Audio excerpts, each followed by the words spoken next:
नमस्कार शेतकरी बंधूंनो, आज आपण लांजी येथे श्री आरगुलवार सावकार यांच्या शेतामध्ये त्यांनी आपल्या जवळपास 4 वर्षापासून मी या सज्जाला आलो तेव्हापासून ह्या अनोखा प्रयोग करत असतोय.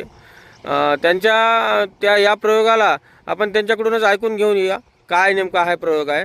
सांगा तुमचं नाव. दीपक दत्तात्रय आरगुलवार माझं नाव. हां ते पांढऱ्या माशीसाठी अतिउत्तम तुम्हीच सांगितलेला आहे प्रयोग. हां पिवळी पडणी घ्यायची, त्याला ग्रीस लावायचं हां. आणि कापसाच्या समजा 6 इंच वरून चाललं अशा हिशोबानं बांधायचं ते. बरं, याला खर्च किती येते? याला काय खर्च लईतली 10 रुपये 10-15 रुपये खर्च.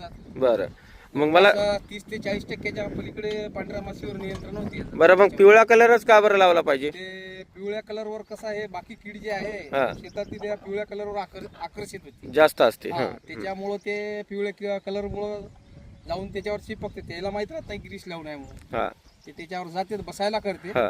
ते चिपकून जाते. आणि आता मला सांगा, तुम्ही आता ही जैविक कीड नियंत्रण पद्धत आहे, तर याला किती वेळ तुम्ही किती दिवसापासून आणि किती तुमचा फायदा झाला? नाही, फायदा भरपूर झाला. जवळपास मी 4 वर्षापासून करते. बरं, म्हणजे निश्चितपणे फायदा होते. हो.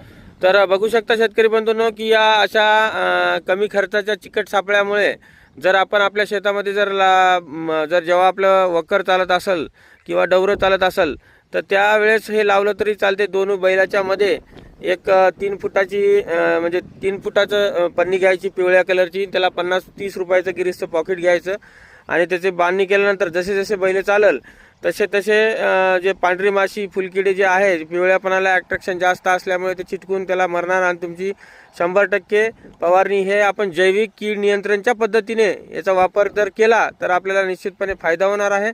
तरी या व्हिडिओच्या माध्यमातून सर्व शेतकऱ्यांनी अशी आपल्या शेतामध्ये लावणं फार गरजेचं आहे आणि आपलाही सुद्धा खर्च वाढून उत्पन्नामध्ये भर पडली पाहिजे.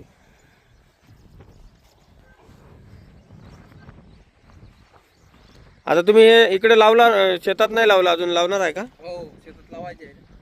बंधूंनो, आज तुम्ही बघू शकता की आम्ही वेगवेगळ्या प्रकारचे डेमो इथं आम्ही शेतकऱ्यांना, महिला शेतकऱ्यांना दाखवत आहे.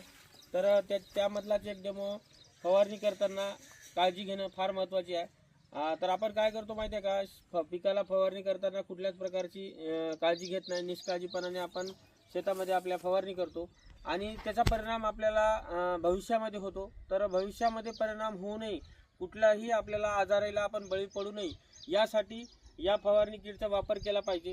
कमीत कमी फवारणीचा किटचा वापर जरी नाही नसला आपल्याकडे तर कमीत कमी आपल्या डोळ्याला चष्मा आणि अंग झाकल असे सैल कपडे, जुने कपडे सर्व शेतकऱ्याकडे असते